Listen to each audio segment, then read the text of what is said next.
Good evening. As chair of the Northampton School Board, I find that due to the state of emergency declared by the governor as a result of COVID-19 pandemic in accordance with the governor's emergency order number 12 pursuant to executive order 2020-04, this public body is authorized to meet electronically. Please note that there's no physical location to observe and listen contemporaneously to this meeting, which was authorized pursuant to the governor's emergency order. However, in accordance with the emergency order, I am confirming that we are, one, providing public access to the meeting by telephone with additional access possibilities by video or other electronic means. We're utilizing Zoom for this electronic meeting. All members of the Northampton School Board have the ability to communicate contemporaneously during this meeting through this platform, and the public has access to contemporaneously listen and, if necessary, participate in this meeting through dialing the following phone number, 646-876-9923. and webinar ID 950-3054-5769, or by clicking on the following website address, us02web.zoom.us. 2, providing public notice of the necessary information for accessing this meeting. We previously gave notice to the public of the necessary information for accessing the meeting, including how to access the meeting through Zoom or telephonically. Instructions have also been provided on the website of the SAU 21 office at www.sau21.org. 3, providing a mechanism for the public to alert the public body during the meeting if there is a problem with accessing. If anyone has a problem, please call 603-926-8992, extension 114. 4, adjourning the meeting if the public is unable to access the meeting. In the event the public is unable to access the meeting will be adjourned and rescheduled. Please note that all votes are taken during this meeting will be done through roll call vote. Let's start this meeting by taking a roll call attendance. When each member states their presence, please also state whether there is anyone in the room with you during this meeting, which is required under the right to know laws. We will now take a roll call. Cynthia Burke. Present and alone. Gregg Duffy. Present and alone. Martin Tavician. Present and alone. Nermina Peterson. Present alone for now. Tom Von Jess. Present alone. Roll call taken. Thank you. Okay, first item on our agenda is public comment. If there are any questions from the audience, I see we have 2 members.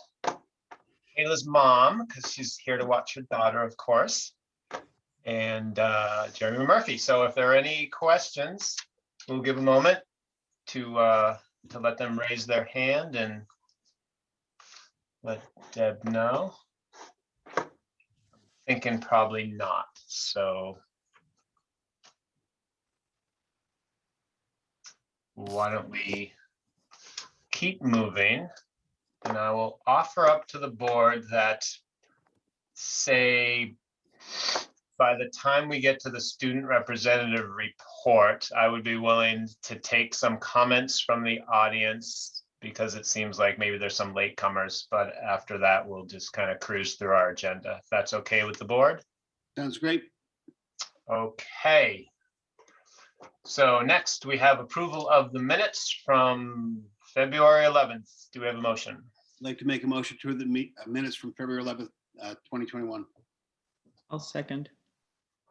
Nermina, second. Okay. All Cynthia right. Burke? Any? Oh, Well, just any comments or adjustments? Nope. All right, Deb, you're jumping the gun, but go for it. it seems what I'm doing tonight. Cynthia You're pushing Burke. us along. Yeah, Cynthia Burke. Yes. Gregg Duffy. Yes. Martin Tavician. Yes. Nermina Peterson. Yes. And Thomas Von Jess. Yes. Vote taken. All right. Thank you. Next on our agenda, correspondence and commendations. Do we have any correspondences or commendations? I do. Can I jump in? Yeah, go for it. Okay, so as I think you know, we had a large tree down on Atlantic Avenue right near the school for 2 days this week, and our generator worked really well right up until the point when it didn't. And I just wanted to publicly acknowledge and thank the really quick actions and support that we got from the town side. So the town of Northampton really helped us out. Fire Lieutenant Steve Henry came right up. He's also a diesel mechanic, which was super helpful because it turns out that it's a diesel generator. And we also had John Hoxie from the highway department who came up with a truck and 50 gallons of diesel fuel in the back. They have a town truck that's got a tank in it. And then the fire chief, Jason, and the director of public works, John Hubbard, in addition to Mike Tully, who also came up and added a little button push that really actually sealed the deal at the end. And of course, Stu Spooner, who is just, like the facilities manager hero of the world. So we just wanted to thank all of them and also thank our teachers and staff for and the students for the way they just kind of rolled with it. The kids were great. They thought it was a little darker than you might imagine in the hallways. The classrooms are great because of all the windows, but the hallways and the bathrooms in particular don't have any windows. So we had a number of staff members that call themselves the flashlight heroes that, held a flashlight in the door so that kids could use the restroom for a couple of hours there. And it was just a real team effort, but particular thanks to the folks on the town side who came up and actually got that generator started for us again. So I wanted to give them a very big shout out. And as I said, all of our folks, and particularly Stu.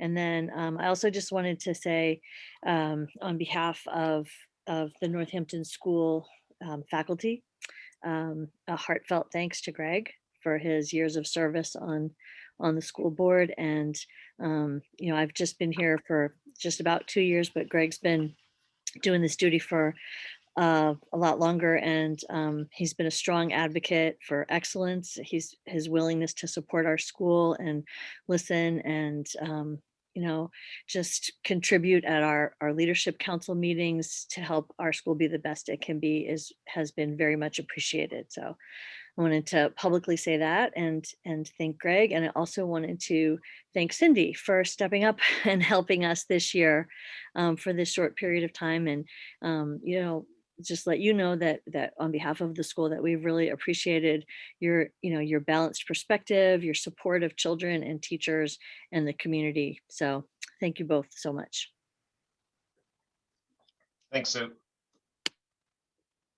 Greg, if I may, I'd like to Certainly. direct off of Susan. So Cindy, first we'll start with you. So 5 years ago now, you joined the school board and had an incredible run in your first 3 years. And we were so blessed to have you come back to fill in. So we had an unexpected opening. You had, done a lot of great work in your first 3 years here, and your commitment to community service and commitment to the school was outstanding when you came back and offered your service again. As Susan said, your balanced perspective, your intelligence, your insight, your great questions to make us all think better and find a third way. And your attention to detail is outstanding. And we were very fortunate to have you back, both because you had the experience and kind of hit the ground running and perspective, and also just because of your capabilities and abilities. And the school board and administration has a small token that we'd like to give you. Thank you. But I will make sure we get this to you. And we very much appreciate your service to our students, school, faculty, and administration. So thank you, Cindy. Well, thank you. I'm not sure I deserve a gift for that short period of time, but thank you very much. It's really appreciated. Oh, you do. You do. And Greg, 6 years, right? So 6 years. I think so. You're the chair. You've been the vice chair. I think you've been in all or almost all of the committees. People may not know this, but the committees take up sometimes more time than the actual school board meetings themselves. Your leadership has been exemplary. You also ask great questions and make us all think about how we can make the school better for students and the community, and the teachers and administration. Your partnership, as Susan was pointing out, with the teachers, the admin, and the board, right? Not just our board, but the joint board, has been exemplary. And I look back and I say, So as a leader, as our chairperson, you're leaving this institution and this board better than you found it. And I appreciate all that you've done. I know the rest of the board does as well. And the board and the administration is also have a gift for you. I know where you live too. We'll get this to you in the short term. And I just appreciate all you've done and your partnership. So thank you. You're welcome. Thank you, Tom. I will second that. I'd like to thank Cindy as well for stepping in an unexpected moment and rising to the occasion. I appreciate your flexibility and your willingness to jump back into the fray. And so thank you again. And like I said, Michael Jordan retired twice and came back a third time. So there's still room for you. All right. Any other combinations or comments? Okay, moving on. Our student representative report. Ms. Hyatt, the floor is yours. Hello. I have a brief report this month due to the fact that we have only had about 2 weeks of school since our last meeting. However, the week before break was an exciting one. Student government led a successful candidates night, during which candidates running for the available school board positions got to speak about themselves and their views. Lots of people attended and it went well. Also, you may recall that student government led an event for 7th and 8th graders called Game On a couple of months ago. Students were able to play virtual games with their classmates and socialize.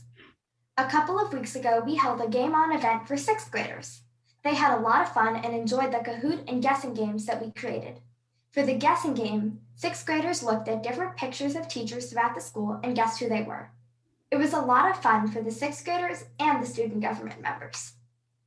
In addition, it is very exciting that the middle schoolers will be back in the building more in a couple of weeks. I polled 2 of the 7th and 8th grade advisory groups to find out what excited them most about returning to school. These are some of the responses that I got. Seeing my friends and hopefully moving around more. Socialization. Being able to ask more questions and learn more effectively. Seeing my teachers and friends every day in person instead of over Zoom. Taking the bus. Being able to see my friends and communicate with them in person again rather than online. As you can see, a lot of students, including myself, are very excited about all of the advantages of in-person learning. And we are all so appreciative of the teachers who are working hard to figure out a schedule and all of the details for us to return. Thank you. Thank you, Kayla. Does anyone have any questions for Kayla?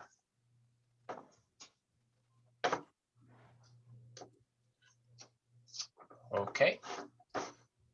Kayla, thank you very much. As always, you're welcome to hang out and join the discussions as we move through our agenda.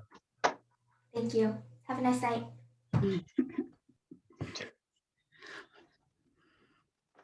I keep trying to entice her to stay a little longer, but she's not buying it. All right, next we have our school council update. Sue? Yep. So we met just yesterday. So the update isn't in the written report because we just met yesterday because we moved our meeting schedule around just a little bit.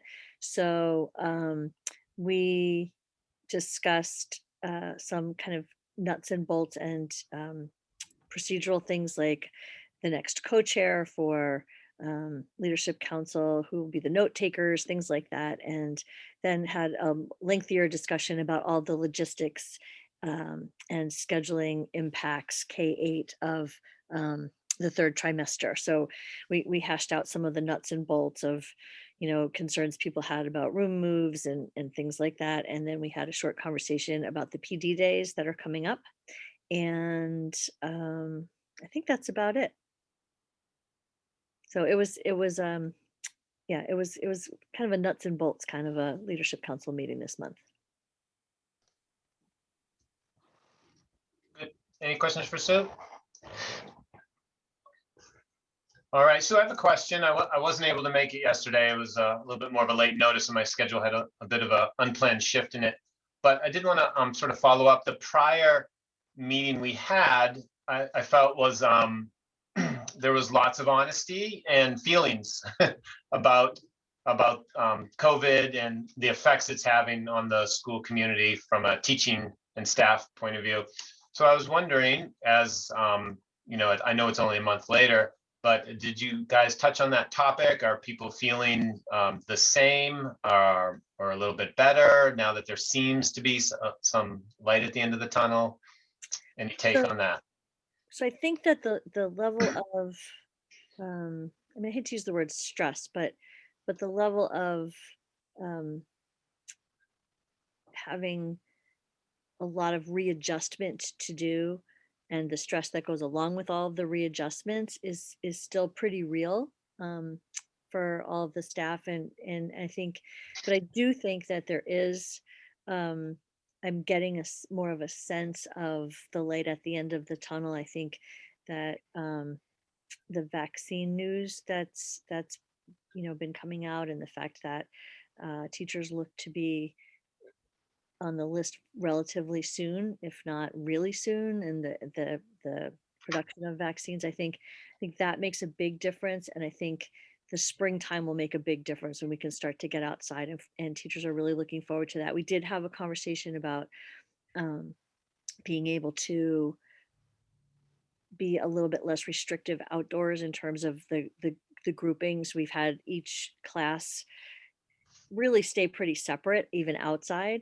And we talked about the ability to start loosening some of those kinds of restrictions outdoors first, and then figure out what comes next. So I think that once we get, I feel like in 3 weeks, we'll really start to feel the light at the end of the tunnel, because we'll have made the adjustments that have taken so much time to work towards. And I think once we get all of our middle schoolers back in the building and the students that are coming back from RLA, and we just start rolling, I feel like people are feeling more positive, but it's still a little hard right now. But I think your view of light at the end of the tunnel is pretty accurate. Becca, do you want to speak about that? Do you want to speak to that? No, I would agree. I feel like we're just, this week has a lot of decisions kind of falling into place, and discussions and planning for next week and the official start to the trimester. So the unknown and the stress and trying to figure out how everything's going to come together, those pieces of the puzzle are getting done now. And so I think in 2 weeks time, in a week's time it will be better, in 2 weeks time it will be better. And once we've lived it for a week and we have a new norm, it's kind of a last minute getting ready for yet another first day of school is kind of how we're feeling. But we know we're so excited to have the kids back. Like everyone is on board with being able to do that, and we're excited for it. It's just getting all the logistics put into play and change. That it's hard to be changing significant things in the middle of keeping day-to-day operations of the school going and teaching the kids. So. That's great. Hey, Gregg, I've got a quick question, if I may. And yeah, sorry, Cindy. I'm sorry. Go ahead, Cindy. No, I can. Well, this is a quick one. I saw her go twice. I just saw an NHPR headline roll across my screen that says teachers and staff to be vaccinated 3/12, starting 3/12. That's great. Tom. So, Susan, this may be for you, but you might not have an answer right now, and that's okay. So this is just a thought. So I found it really helpful, Gregg, when you went to the meeting and you came back and you were able to share kind of some of your insights and some of the conversation, the teachers' concerns. I think I recall a couple of years ago, we used to have a union representative be at these meetings on a pretty consistent basis, and sometimes in the public comment section, they would communicate kind of the feelings of the teachers and what was going on. And I would encourage, as we move forward, if the union representative would like to be at these meetings and represent the teachers and share thoughts, concerns, comments, that would be really helpful for me, and I'm sure it would be for the community as well. I know it's not a requirement, but I want to make sure that we have an open dialogue and let the union really speak for itself. So Andrew Wallace is in the audience today, and I've seen him at a lot of our meetings. So maybe, maybe if he's in the attendee list next month, we can offer him a time to speak, and we can certainly offer that to our building reps too. Absolutely, amen. Right, I think everyone's voice needs to be heard, and I think that'd be fantastic. Yeah, good idea. So one other thing came to mind as you were talking, Sue, and when you mentioned the power outage and kind of the kids just kind of rolled with it, and I'm wondering at your student council or the staff council meeting, is there a sense that I'm kind of looking at the diversity that the children have gone through over the past year?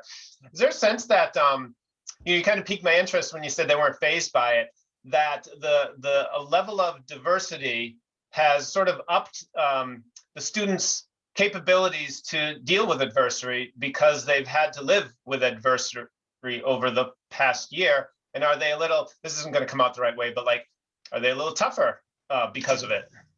I think, or resilient? Are they a little more resilient because of I think that's the word I would use. I think kids by nature are pretty resilient.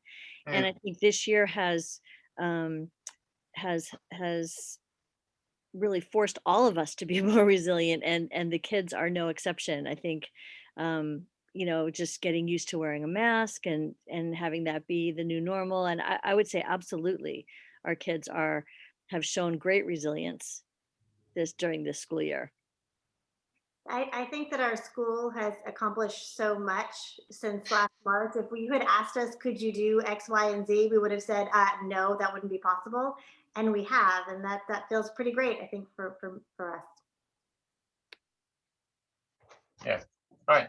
Any other questions on student council as we start to spiral into other conversations, but all good stuff. Thank you, Sue. Okay, next on our update, right back to you, Sue, on our reopening plans. I can start this piece. Oh, sorry, Caroline. This is okay with you, Greg. Of course. And then, of course, Susan and Becca and Aisha for, how things are, where we are at this point. But as you probably read through, through the governor's executive order and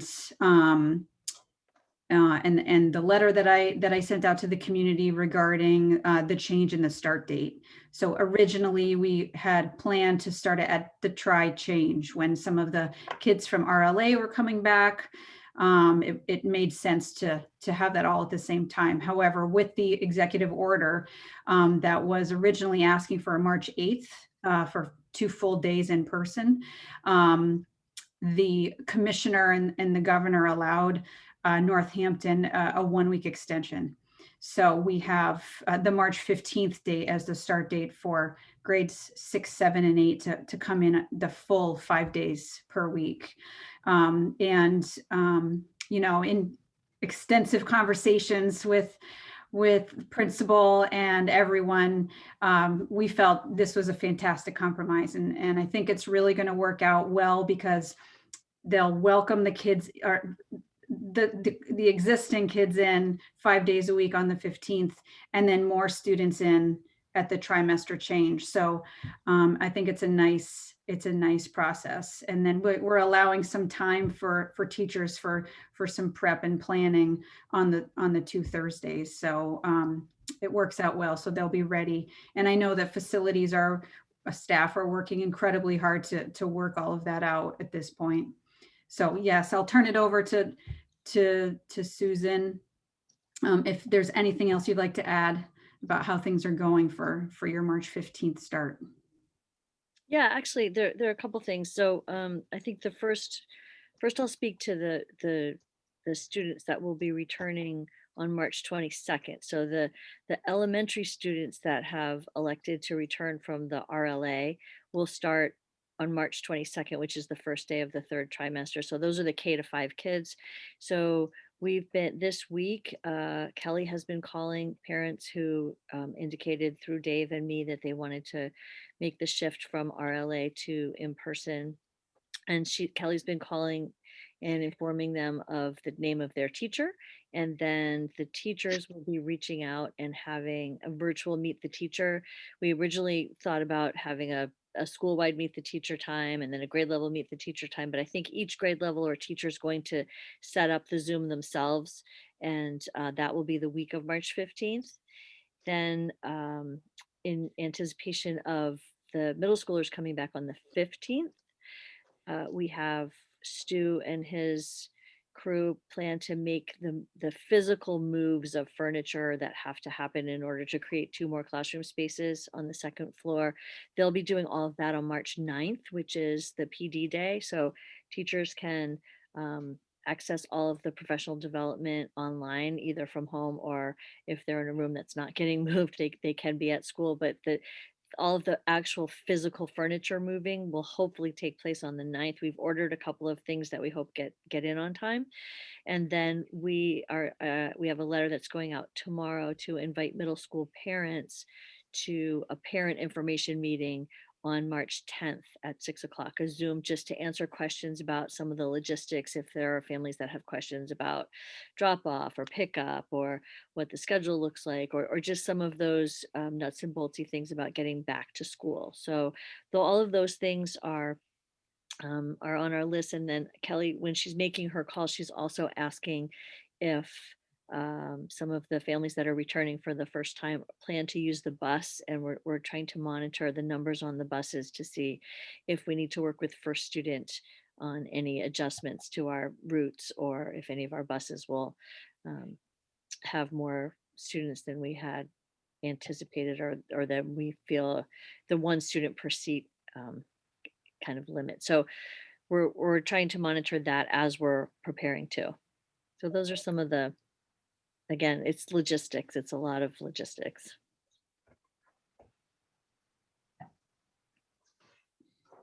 Any questions about those things? I mean, we're excited and we feel like we're on track, and we feel like everything will be ready. There's a few things we're tweaking on the schedule still, but we think we got it now. All right. Good to hear. Any questions for administration?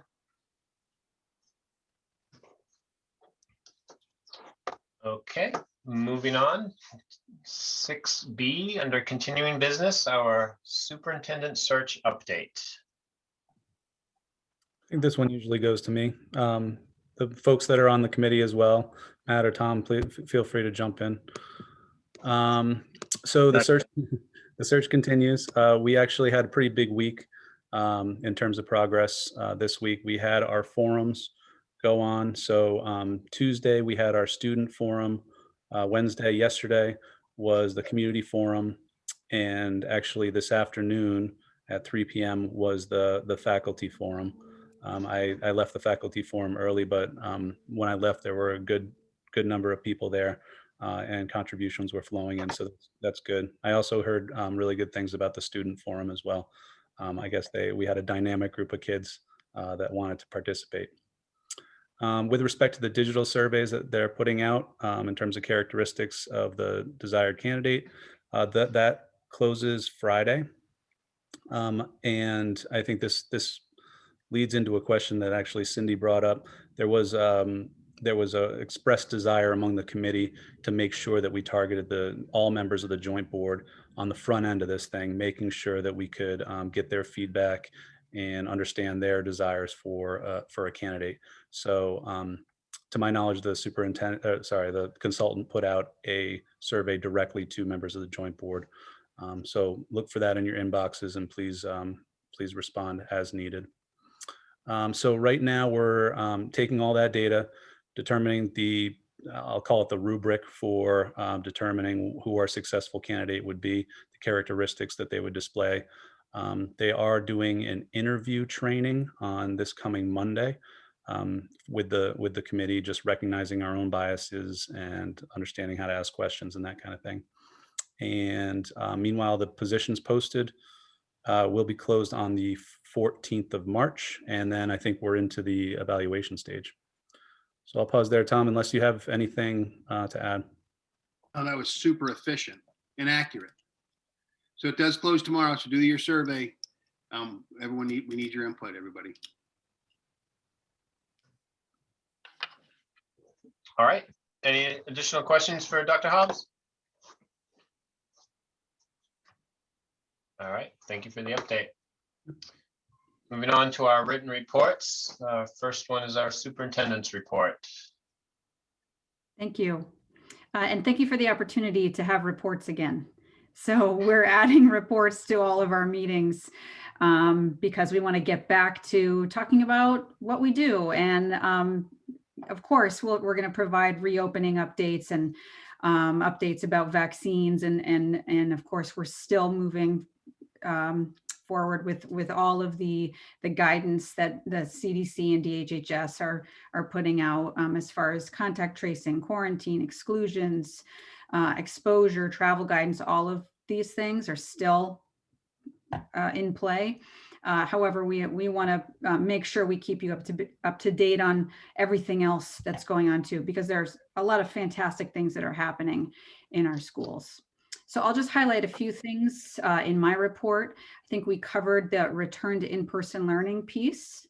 But also I have the update on school board candidates. Of course, the election is on Tuesday, and you're probably aware and familiar of what's happening in Northampton. However, the other districts are there as well, so you'll know what to expect with respect to the joint board. So all of those pieces are there, and we look forward to seeing how that turns out. I'll also give a nice shout out to the candidates night. That was really fantastic, really well done. So many great details. It was obvious that the students were so well prepared and just really facilitated nicely. So I thought that's a fantastic event that Northampton puts on. Let's see. Also, we'll be holding orientation meetings with the new board members after the election. So that is with David, Matt, and myself, where we explain how a lot of this works behind the scenes, what we do, give them an opportunity to ask questions, as well as talk about how we're going to set up some NHSBA trainings coming up probably in April. And of course, as usual, those are for the new board members. However, it's open to all board members. So if any of you who are staying with us, or even if you're leaving and you want to stop in, those trainings are open to everyone if you wanted a refresher. Okay, so that's the board training 101 by NHSBA. And I also put some items that we'll review at our OC meeting on the 11th, but it's looking likely that some of our agenda items will be to, of course, the reorganization. So finding the joint board chairperson from the Winnicott district. Winnicott is next to chair the joint board. So that'll be on the agenda for the joint board meeting on the 23rd. We'll also be putting together a presentation around equity. So when Dr. Hobbs has his report, he'll touch on this more, but we're focusing on equity the morning of our PD day, SAU-wide PD day on Tuesday, and it's right in line with the equity policy that all our boards approved in January. So we'll have an update for you as far as where we are with all of those pieces regarding equity. We'll also have the policies for a second read. We might have a calendar review because the commissioner made a recommendation to all New Hampshire districts that we change the February break week for 2022. Kind of letting the cat out of the bag there, but we're waiting to hear what the other districts around us are doing first, because it'll be important that we align with them. But as it stands right now, we have the February break week is the same as Massachusetts. That's the week that the DOE recommended to us, and they just recently let us know that that was in error. So we'll be coming to the OC with a recommendation there. And then finally, the process for the interim superintendent goals and evaluation. So I want to make sure that I'm following the process for that, albeit a short term. I want to make sure that the joint board's aware of goals and the evaluation process for the interim superintendent role. And then finally, I just want to let you know, you'll see this in our weekly letter that's coming out tomorrow, but I'm going to be scheduling some listening sessions.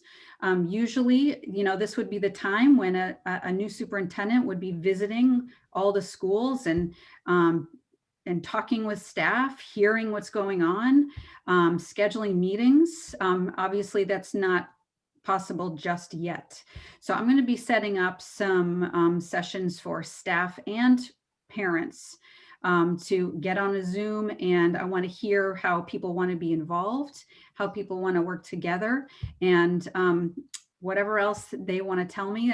I want to give that opportunity to have more two-way conversation. So I'll be scheduling those and putting that in the letter tomorrow. And that's my report. Thank you. Happy to answer any questions. Thank you, Dr. Arakelian. Does anyone have any questions for? Yeah, you piqued my interest a little bit on a February vacation. I thought we were opposite of Massachusetts. They were always a week ahead. That's usually, yes, that's how it's supposed to be. They're the week before us. And however, the DOE makes a recommendation on weeks. They coordinate with the states. They give us a recommendation. That's how we planned it last, I believe, August, September, and brought it to the boards. However, they just let us know that, in fact, they gave us the wrong week. So as it stands right now, our SAU 21 calendar has the week of February 21st. February 21st, that week. And that's when Massachusetts is scheduled as well. So we just talked about this in our superintendents, the Southeast superintendents meeting this morning. And let's see, SAU 16 is strongly considering moving theirs to February 28th, the week of the 28th. And that will be important for us to align with them. Because our high school students go to the SST program. And so it'll be important that we, at least the high school, we'd like all of our districts to have the same weeks off and the same PD days as we've aligned in the past.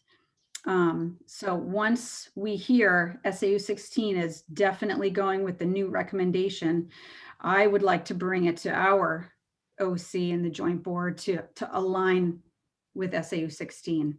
And in fact, SAU 90 is already at February 28th. So we share families, Hampton and Winnacunnet, that would probably be really interested in having the same week off as well. So. And that's a week after Massachusetts, right? Correct. So that's the current model of Vermont, New Hampshire vacation. That's right. Yep. Yeah, So, we generally go very last week, even if it's that one day, the 28th and into the week of March. That's what we exactly.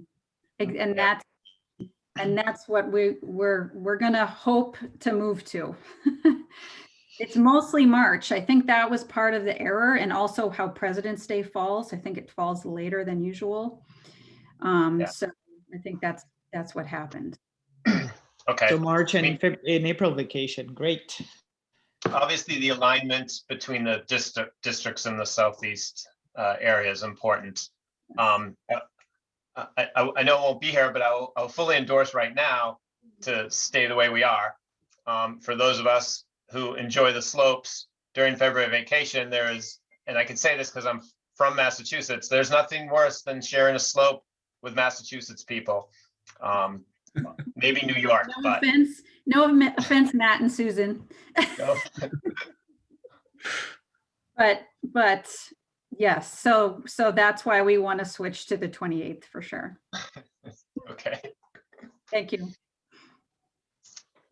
Okay, if there are no other questions, next on our reports is the Assistant Superintendent's report. Great. I'll echo Dr. Arakelian's sentiment that it's nice to talk about normal things and give normal reports for once. I've got a few things on the list on the written report that's within board docs, but I'll just try to run through some highlights. First, of course, Susan and Dr. Arakelian talked about the March 9th PD Day. I just have to kind of give credit to a group. It's grown to a group of 30 people. Between a Winnicott equity team, between a social emotional learning team that Caroline has been working with for the last number of years, and a newly emerging SAU-wide equity team. We've come together and kind of put this day together. The AM is going to be focused on diversity, equity within our SAU. As Caroline said, drawing off a lot of the policy work that we've been doing and some of the strategic planning that we've been doing. We've just got a really good group of dedicated folks that are behind this. So I'm proud of that. So anyways, the morning right now is looking like a facilitated discussion with help from representatives from both UNH and Keene State. And that's, of course, going to be on diversity and appreciation of diversity within our SAU. The afternoon, we lighten it up a little bit with social emotional learning, concrete strategies in the classroom. And we've actually secured a guest speaker whom I'm excited to hear. And then we've got, of course, our closer, Raymond Pillsbury, at the end of the day. So I actually sent the schedule out to all staff today, and we're just kind of doing some final touches on that, but we're looking forward to a successful day on the 9th. I'll also, before I forget, I'll send an email to joint board members to make sure to invite you guys to the opening, just to hear some of the context and background of that work. Second thing is trimester 3 transition and reporting. You definitely heard from Susan that RLA is, as intended, starting to unwind, which is a good thing. We've got a number of students that are making the transition from RLA back into in-person. 74 students K through 8 right now. So that's quite a number. Northampton's in the teens, K through 4, with number of students coming back. So the point is, what we have to do is kind of unwind ourselves together. And I understand that Northampton is changing models a little earlier than anticipated, but what we've been able to do is kind of align all of our sending schools with respect to grade capturing and trimester transition. So what you see there is a calendar, a standard calendar across the SAU with when we're going to have grades close, when we're going to capture the grades and be able to publish our report cards. So that's a kind of a nice ancillary benefit of having the RLA tie us together. 'Tis the season to start giving you guys some certification updates. Our office is processing all the SAU-wide certifications for our teachers. Right now we have 114 staff members up for recert, representing 172 total certifications between all of them. And we're running through them as fast as we can. Obviously, the deadline is going to be mid-April for our staff members, and they just have to demonstrate content hours, non-content hours, and we have to check up on that. So that's the process there. And then last, and I'm glad we're talking finally about curriculum, we've got the math and world language program review update. I wanted to make sure that that didn't fall off our radar or off our plates. I don't know. Due to a lot of circumstances, the math program review kind of got outshadowed, but it came out. I put it out there in May. It's linked up in board docs. You can read through it. It was quite a comprehensive project. Public thanks to Becca for helping out with that. But unfortunately, just to be transparent, some of our data right now is a little stale, based on not having statewide assessments spring of last year. And we're just going to have some muddy data coming up with course placements, competency acquisition, that kind of thing. So the good news is, with respect to the math program review, we've got a nice structure to work from. And I think a lot of our data can be updated and recommendations can be updated based on kind of our new reality. Same thing with world language, and I know you guys are talking about that later with the staffing update. But I see the world language kind of coming into focus with the same sort of organizational style, but that's going to be more like a fall 2021 initiative in my mind right now. So I'll leave it there. Feel free if you have any questions or want any more updates, just let me know. Right. I've got one quick comment and one quick question. So I'm really impressed with the math update. Thank you. It's very impressive. It's outstanding to see where the students are strong, where they're on track. And it's also really important to see where we may have opportunities, but just to know it so that we can build around that and reinforce what's going well, and share best practices across to get where we want our students to be, I think is fantastic. And that the amount of detail that was shared and the action planning that can be done around that is phenomenal. And I just want to comment on that. I have not seen that in 5 years here, so thank you. Thanks. Yeah, and more to come. We know how to structure it, and we know we have a lot more information now than we previously had. So it's going to be good. Yeah, and it's okay from my perspective. It's all. I mean, like I said, there's so many areas that we're strong. It's okay not to be perfect everywhere, right? You just know where you need to focus so you can move forward. So wonderful, good stuff. My question is this, and this is going back to kind of trimester 3 and the RLA transitioning out and students coming in from a scheduling standpoint. I know we've had to kind of change the scheduling for students and teachers quite a bit to accommodate the learning model that we're in. From a prep time standpoint, as we start to move into the full in-person learning, can you talk a little bit about the prep time that teachers have, and how they can, do they have enough time in order to make this transition, and how are things going from that perspective?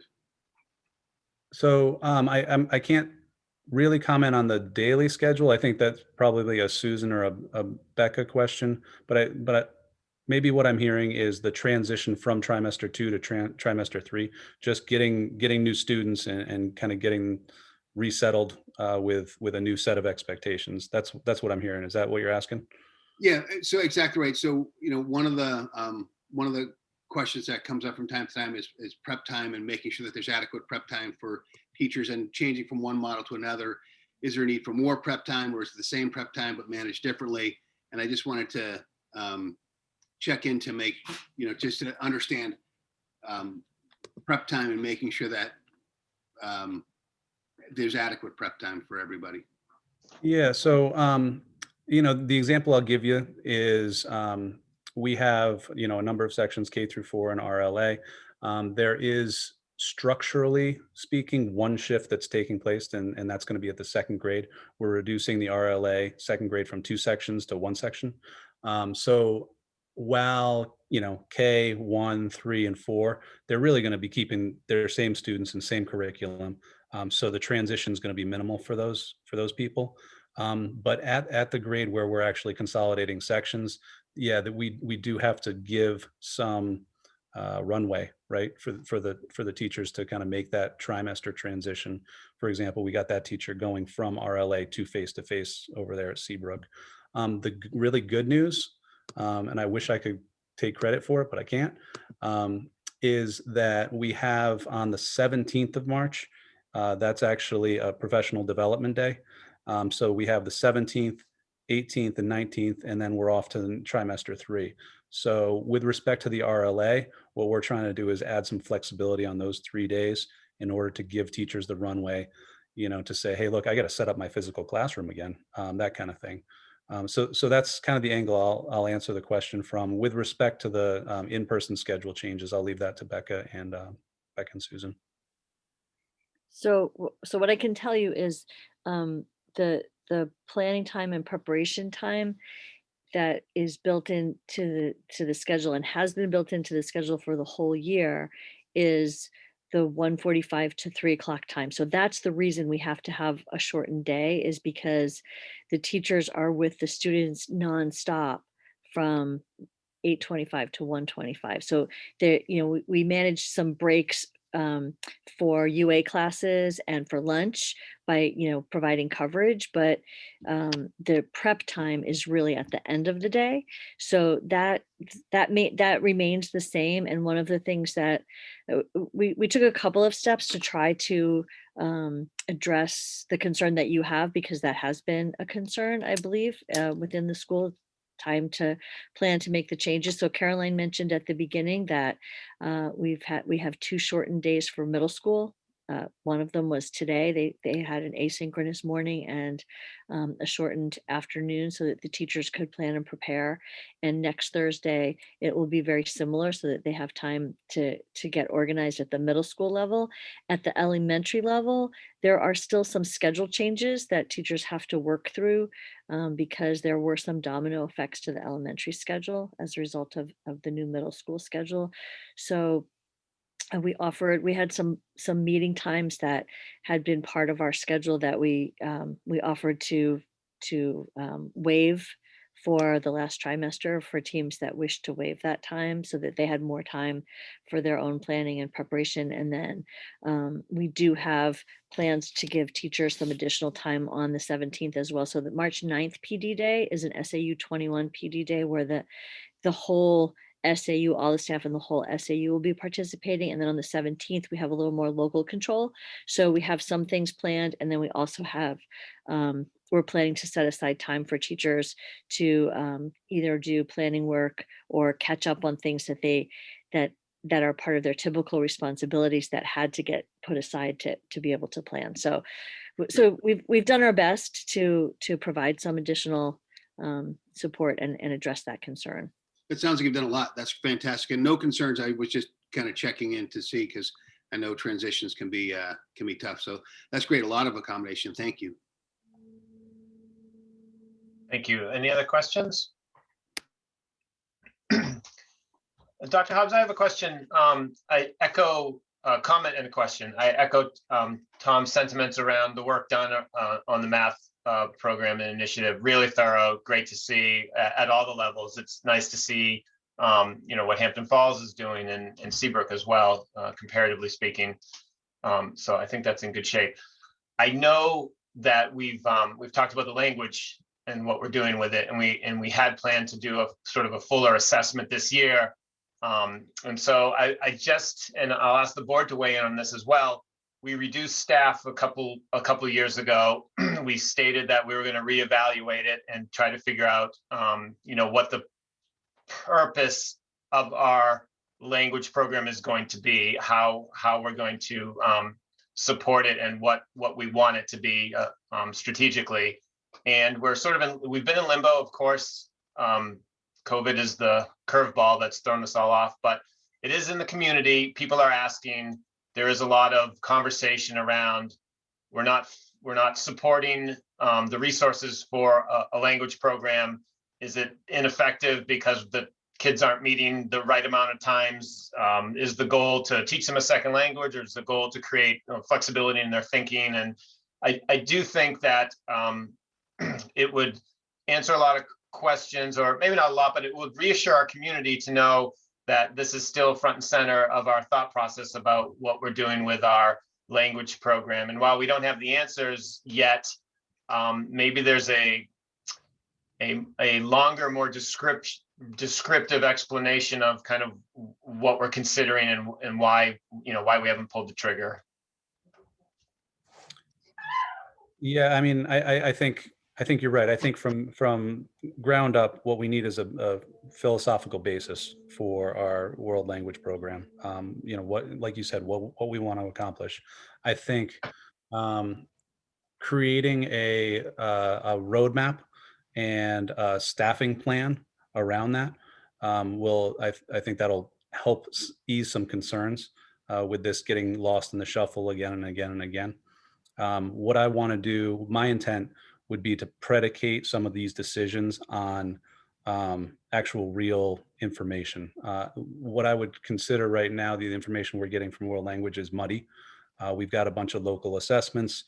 We've got varied approaches across the SAU. And I think we need to take a hard look at our philosophy there, just to gel that. But yeah, just to make people understand that this is front and center on our plate, and to know that we have a plan moving forward. I think the hiring process is one, and I think that just laying out the philosophical groundwork is another. And you might not need a ton of data to lay some of that groundwork. Yep, I don't disagree with anything you said, and I'm not asking for solutions. I think just to let the community know the types of questions that you guys are asking, and like you just outlined, would be helpful to the community and parents who are saying, what's going on with language? And the only answer they have is things have been delayed because of COVID.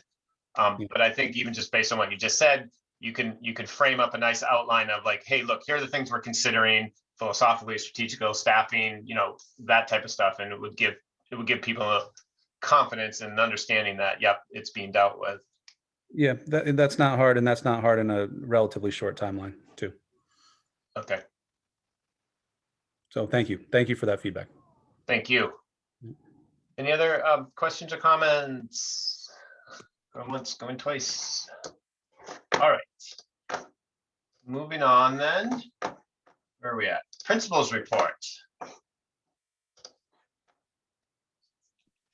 So I think I've provided most of what I had written in there. The only thing I would just want to add, just 2 quick updates, is that we do have tents on order again to be delivered April 1st, 2 of the large tents for outdoor, to be able to use more outdoor space. And then PAL has also purchased 2 kind of medium-sized tents that we think will be really useful. And Liam Bellucci, who is the Eagle Scout who presented his outdoor classroom project to you, has begun the work. So we're really hopeful that that second outdoor classroom will be available and accessible to our classes pretty soon. So those were the 2 updates in addition to the things I already said about reopening.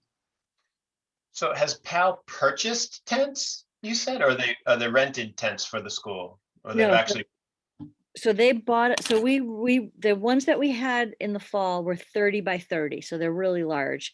And so we ordered, we're renting 2 30 by 30 tents. Again, we opted to not rent the side curtains because, believe it or not, they're really expensive. And we thought we really needed them in the fall, and they were useful a little bit, but not for as much as they cost. They weren't useful enough to warrant the cost increase of adding the side curtains. So we were using 2 tents, and then 2 30 by 30s that we're renting. And then PAL purchased 2 tents that are 10 by 30. So together, either separate or together, they'll be kind of medium sized. And then the 30 by 30s will be large. And we're just anticipating between middle school needing some outdoor space, the classes liking to eat outside and wanting to have the opportunity to just get outside and get out of the rain if it's rainy. And then we've been talking a lot about how we can possibly accommodate middle school band and chorus, and really the only way to do that with the numbers for them to play together would be to be outside. And so we've been talking with Dan about how we could start off with smaller groups, and then how he would need an outdoor space where they could really spread out, and some tent space too. So we're in the process of figuring out it'll be a little more of a mishmash of tents, I think, this spring than it was in the fall, partly because, like I said, of the cost. And we found that one of the tents, it was located next to the kickball or baseball field, and we're really, we think that it's possible that we might want to use those fields a little bit more in the spring. So we didn't want to put a tent right next to that field. So that's our thinking at the moment. And is the greenhouse, how is that being utilized during this as well? Is it just greenhouse duties, or is that able to double up as something? Well, would you like to see the propane bill? Because it's been used every day for instruction. So, and in fact, it's been used a lot for music. So I know Mary uses it a lot for music classes. So we consider it an outdoor space because we can leave the doors open, we can run the fans, and the ventilation is really good. We can even open up the little side vents too. So we can get enough ventilation so that it's essentially an outdoor space, but we can heat it. So there have been, it's on our sign up sheet for outdoor space. I think it gets, I mean, people are fighting over it, quite honestly. The teachers love being able to get out there and use it, but I would say it gets used the most by our 2 music teachers. So it's busy all the time. Yeah. Good. Any additional questions for Sue in the principal's report? No. All right, you can pass that propane bill over to Matt directly for us. Thank you. So yes, we have attached the expenditure and revenue reports on board docs, and the two accounts that have seen significant changes from last month are on page 5 under buildings, one of which is bottled gas for that propane bill, which is over budget by just over $1,600. And then under new furniture, or I'm sorry, under equipment, you'll see we're over budget by over $64,000, and that's an account that reflects the tents that were rented in the fall, but then the added increase was the tents that we've rented for this spring, and they are reflected in that encumbrance on that line item. That being said, we are in good shape for the remainder of this school year. As you know, we do have savings recognized in salaries, benefits. Those are the 2 primary savings. Health insurance, retirement, unemployment insurance, and then we have a good amount of revenue that we that I've reported back on in previous months in regards to the CARES ESSER funds and the supplemental public school response fund, as well as refunds from our various insurance carriers. So we are in good shape to make investments this spring. We've mentioned the tents. We also have a staffing proposal as part of this agenda, and it's something that we will continue to evaluate as we progress through the school year and determine what type of needs we need to keep our school in person and optimize that learning. I'd be happy to answer any questions you may have on the detail on either of those reports. Any questions for Matt? Thank you, Matt. All right, next under new business, we have a staffing proposal. I believe we'll go to non-public for that, correct? Actually, this is a public item. Okay. This is not naming names. These are not, this is proposals for the reopening. Okay, so no candidates. This is a okay. Correct. All right, then staffing proposal. I can get us started with that, and then if there are additional questions, we can turn it over to Susan. So in the planning for the full in-person model for grades 6, 7, and 8, Becca and Susan and Aisha determined that there were shifts with regards to the UAs and teachers and interventionists, and it's such that what would be the most helpful at this point is to have a long-term sub for one group, and also the 2 special education positions that are posted that originally are for the fall. The proposal is that if there is a candidate who is available now, it would be very beneficial to the team to have one of those people start now. This would alleviate some of the pressure of the case management that is growing, and I know that director has taken on a caseload as a result. So this is a piece that would be really helpful in the smaller groups with this dynamic. And then Susan created a really nice write-up with much more detail than I'm explaining now in the attachment here, but also she put another piece as far as the proposal for next year. So right in line with what we're talking about with the 0.5 language teacher, shifting that over to be a 0.5 interventionist instead. This is definitely something that's in line with what is needed due to some of the gaps that some of our students are experiencing. And along with what Dr. Hobbs was saying, in that we need to begin the world language review before starting a new position. So I think these pieces are right in line with what makes sense for now and for the fall. But if you have further questions about that, I know Susan and Becca can speak to that. So can I just recap to make sure that I get my head around it? Because no real questions here yet. So we have someone who's retiring as a special education teacher next year. So we hired somebody now because we have a pool of qualified candidates.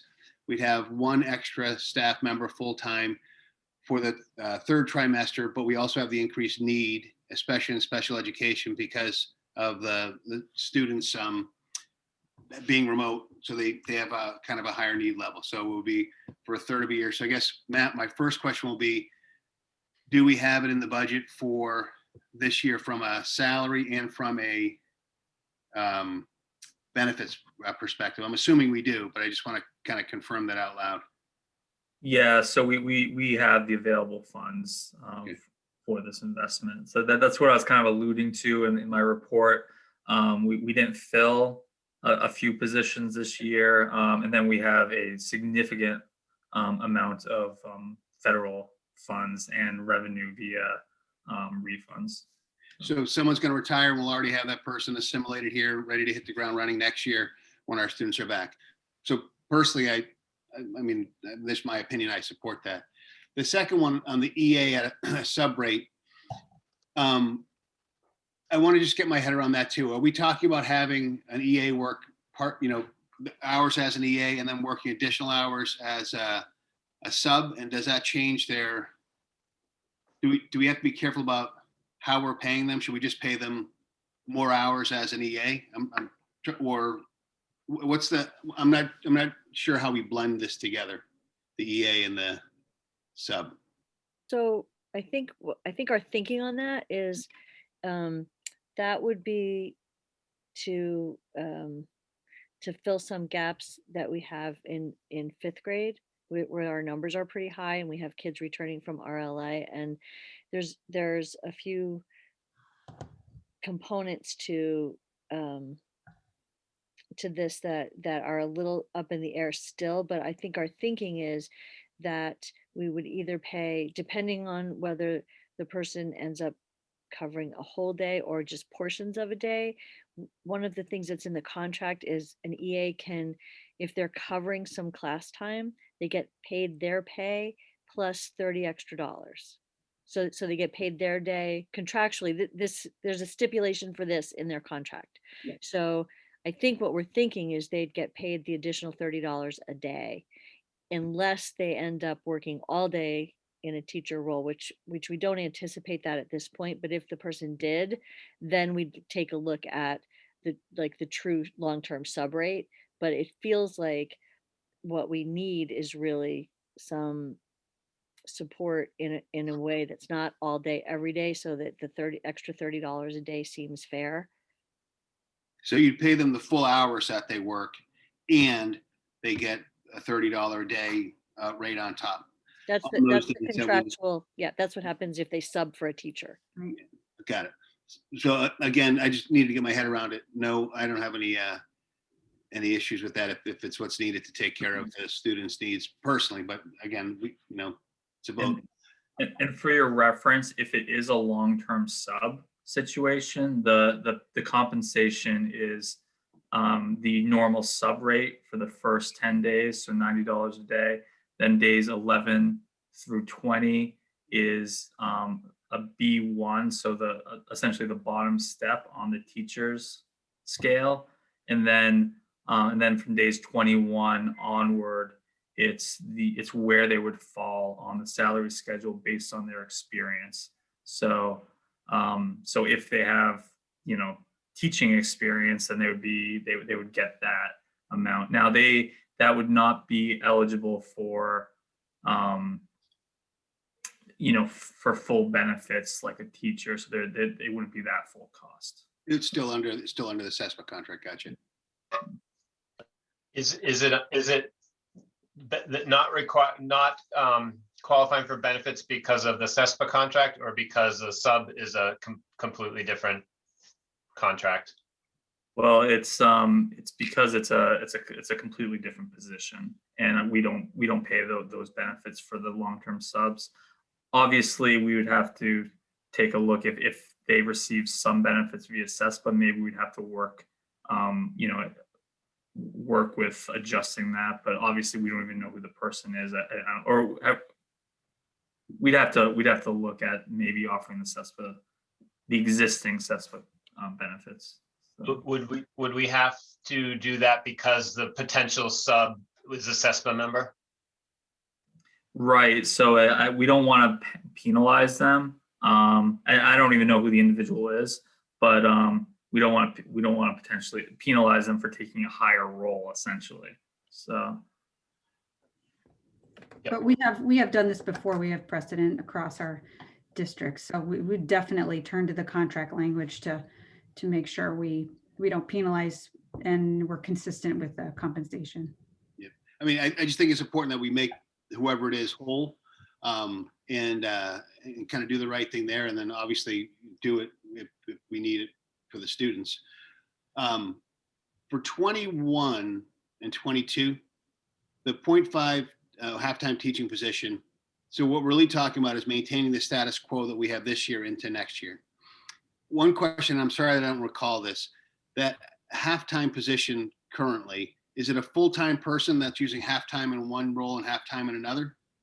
We'll get into this a little bit more in non-public, I think, because then we are talking about actual people at that point.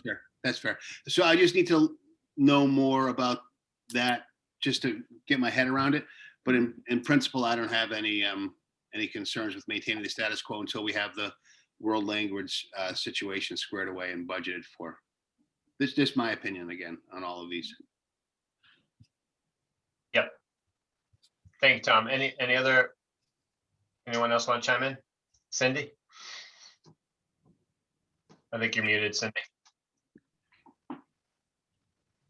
So my question is, you were talking to David Hobbs before about the world language strategy and everything. Will it not look like we're moving away from world languages if we give away the 0.5 position for an entire year? I would rephrase that as focusing on the intervention position. So, and I totally agree with the intervention position, but we are also not putting any priority towards world languages for elementary school students. So the current Spanish teacher that we have, his schedule typically allows him to work in grades 4 through 8.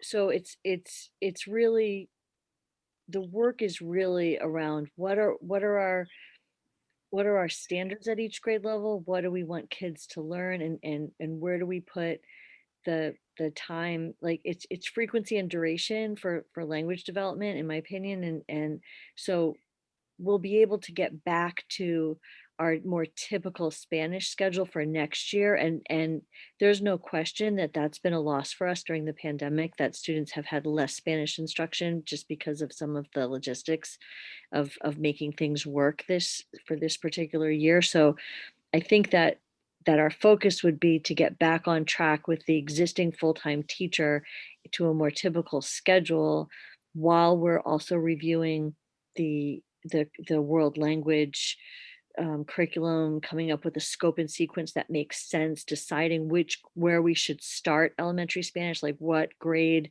should they actually start in, and how much time should they spend? Should it be, what is once a week for 30 minutes worth it, or is it not worth doing unless you can do 3 times a week for 30 minutes? And then at what grade do we want to make that investment? Or is it there's all kinds of decisions to make as to whether it's a true foreign language in the elementary school FLES model, or if we're going in a different direction and putting the actual different kinds of standards in place for exposure in the younger grades. So those are all decisions that have to be made.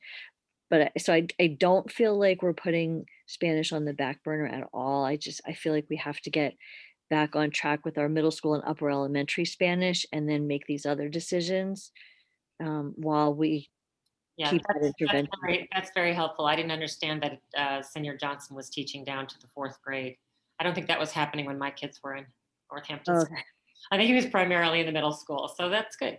Thank you very much. Very helpful. And reading between the lines, part of what I'm hearing, but you can be explicit, Susan, if you want, if I'm off track here, is that you're looking at investing the resources and helping learning loss and getting students caught up in English and language arts first, and then looking to reinvest in the world language in the elementary. And honestly, Tom, the decisions that we haven't yet made around those earlier elementary years in Spanish really inform the type of candidate we would choose to hire. It's a different skill set, it's a different background.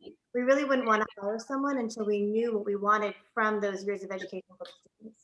Got it, 100%. Thank you. Yeah, I think this conversation leads to even more support for getting something out to the public about what our intent is on language and just communicating it. That sounds good. I fully support, and I especially appreciate you guys coming to us on sort of an off-cycle hiring idea, because this is the flexibility and the thought process that we need to be, utilizing and hiring when we need it, and if we have to shift money around. And I think this is where we can support and help out in our capacity. So fully support this. Thank you. All right. Anyone else? All right, back to the agenda. Sorry, I got like 8 windows open at the same time. All right, next, I know we're going to non-public. We have renominations on the agenda, but before we make our motion for non-public, just a quick reminder of our next meeting dates. Our Northampton School District voting day is Tuesday, March 9th. And then our operations committee, Thursday, March 11th. The next joint board meeting will be Tuesday, March 23rd. And the next scheduled school board meeting is the first Thursday in April, which will be April 1st. It will also be the first day in April. Greg, I have one quick question before we go into non-public. And I don't know what the protocol here is, so I want to follow the leadership's recommendation. We had a first read of a couple of policies, and I'm wondering if we can add those to this agenda after we answer Cindy's questions, because Cindy has some questions about them, or if we can't. And my concern is if we can't, then we fall out of cycle with the joint board approval process, and we have new committee members coming in that will be voting on a second read but haven't seen the first read. So good point. I actually don't see it on our agenda tonight. Typically we have our first read, and then on the next school board meeting we have our vote, but it's not on there tonight. Was there a particular reason for that? It's at the joint board. So the second. Oh, that one goes to the joint. Well, the second one goes to the joint board. Okay, thank you. So it's not a process thing at all. It's exactly, it's built like it's supposed to. All right. So can we take a moment before we go into non-public to answer Cindy's questions, because she had a couple of great questions after the first read? Certainly, I'm willing to do that. Happy to. I can get started with that. So Tom forwarded me a couple questions, and we're happy to address those. So I believe one is about impact testing. So impact testing is a type of assessment for concussions, to preventative and post-concussion, if that's the case. So I'm happy to report that our high school uses impact testing for all contact sports, for all our athletes in contact sports. So that's something that they've been using for years. The nurses are very familiar with it. The athletic director is very familiar with it. So that's fully in play there. It's not something that's been used at the middle school level. I think because there's just not as much contact. I think about, in particular, lacrosse. So lacrosse there's a very big difference between, if you watch a lacrosse team, 7th grade versus 11th grade. 11th grade, it practically looks like rugby or football. It's a lot of contact versus middle school. We're not allowing that. So I think that's probably why. However, that's certainly something that, we can explore if that should be used more at younger levels. So that was the first question. And then, just to clarify, Caroline, that's the base test, right? That the high school does, where they do the baseline concussion protocol testing. That's right. That's exactly right. Mm-hmm. So yes, it's a pretty common piece assessment that's used at the high school level and beyond. So I'm happy that's in play there. And then I think the other question is about our safety drills. So do you want me to speak to that? Sure, that'd be great. Thank you. Okay, so I think the question was around the required active shooter drills that we have as part of the policy, which is based off law, right? So just to kind of back up and give you the RSA, we have our 10 drills, right?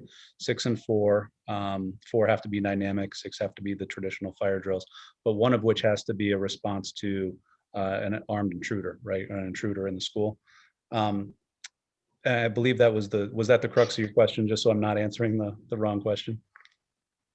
Okay. Yes, and one being a discussion. Like, what does that mean? Right. What does that look like? Yeah. So I can answer that, based on my experiences at the high school and how we've approached that. And by extension, I think it'll probably apply to Northampton. So what that looks like, what that has looked like at the high school traditionally has been what I would refer to as a table talk with the police.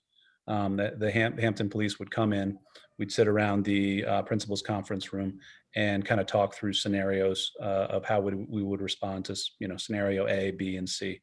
On top of that, with respect to the students, what that looks like is basically a discussion between teacher and student in the early part of the year, where they just talk through kind of what our response is in a given scenario. We have not performed any reunification drills yet, and we have not performed any actual live shooter drills yet at the high school. And I understand the implications for that, not only at the high school, but more developmentally at the K through 8 schools. It's just not something that's on the radar. I would assume that that table talk mentality is how things are done at Northampton, but I can't speak to it on a personal basis. So can we answer any other questions about that or add any other clarification? So just to be clear, so we're not planning on having any live active shooter drills in Northampton. When we meet the RSA requirements, it'll be at a table kind of talking through how we would respond, correct? Correct, Tom. Thank you. That's exactly it. We can meet the intention of the law and the policy by doing that and not impacting kids. That's really encouraging. Motion to go into non-public. We have a second? I'll second. Okay. And do we need a roll call, Deb? Yep. Give me 1 second. And then Great. Dave, I haven't checked my email, but is there a site, a link waiting for us? I think we're low enough on attendees. After you guys do the roll call, I'll kind of explain the process. We can do it in this meeting. Okay. All right. So Tom, you motioned, and who was the second? Was it Narina? Yes. Thank you. I was still typing. So Cindy Burke, Yes. Gregg Duffy, Yes. Martin Tavishian, Yes. Nermina Peterson, Yes. and Thomas Von Jess. Yes. Vote taken. Okay, so for those attendees that are out there, this is what's going to happen. We're actually going to draw you into the meeting and then put you on hold, and you're not going to be able to see or hear anything. But as soon as we come out of non-public, we'll put you back in the attendees section. It's just so we don't have to start a new meeting. So you will see a little bit of transition right now. Deb, do you I'll want? start at the bottom. I'll do the two on the bottom. You do the two on the top. Okay, sure. Does that work? Go quicker.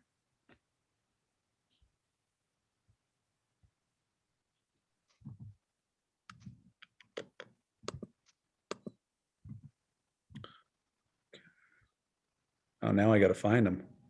I know. Hold on. Harder than it looks. I'll do this one. All right. That correct. The rest has seemed to have dropped off. So we've got 1, 2 in the waiting room. Yep. You could pause the recording also, please. Yep. Okay, coming out of non-public, I believe we need a roll call vote. All right, so we have Tom Von Jess doing the motion and we have Nermina doing the second. So Cindy Burke, Yes. Gregg Duffy, Yes. Martin Tavishian, Yes. Nermina Peterson, Yes. and Tom Von Jess. Yes. Vote taken. I'd like All to right, thank you, Deb. And at this point, we'll take a motion for the renominations. I'd like to make a motion to accept the interim superintendent's recommendation of renominations for the Northampton School certified staff, teachers, and administrators for the 21-22 school year. I'll I second. will second. Or Cindy, I'll give it to you. My last. Right, your last one, right? Is that okay, Nermina? it's fine. Thank you, Nermina. Give Greg the nomination, Tom. Cindy Burke, Yes. Gregg Duffy, Yes. Martin Tavishian, Yes. Nermina Peterson, Yes. and Thomas Von Jess. Yes. Vote taken. All right, that's all of our agenda items. Thank you, everybody.